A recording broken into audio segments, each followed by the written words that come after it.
ಈ ವಿಡಿಯೋ ಯಾರ್ಯಾರು ಓವಲೇಷನ್ ಬಗ್ಗೆ ತಿಳ್ಕೊಬೇಕಂತ ಅನ್ಕೊಂಡಿದ್ದೀರಾ ಅವ್ರಿಗೆ. ಈಗ ನೀವು ಹೆಣ್ಮಕ್ಳು ಪ್ರತಿ ತಿಂಗಳು ಪೀರಿಯಡ್ಸ್ ಆಗ್ತಿರಲ್ಲ, ಈಗ ಫಾರ್ ಎಕ್ಸಾಂಪಲ್ 30 ದಿವಸಕ್ಕೆ ಪೀರಿಯಡ್ಸ್ ಆಗ್ತೀರಾ ಅಂತ ಇಟ್ಕೊಳ್ಳಿ.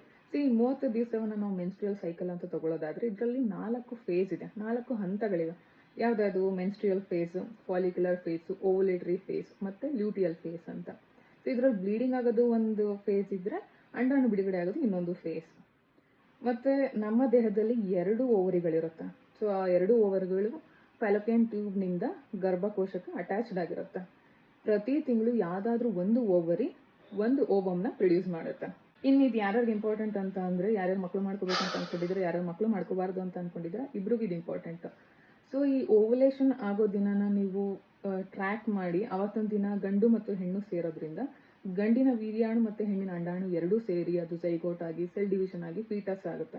ಸೊ ಇದೇ ತರ ಮಗು ಹುಟ್ಟೋದು. ಯಾರ್ಯಾರು ಮಗು ಮಾಡ್ಕೋಬಾರ್ದು ಅಂತ ಅನ್ಕೊಂಡಿದ್ದೀರಾ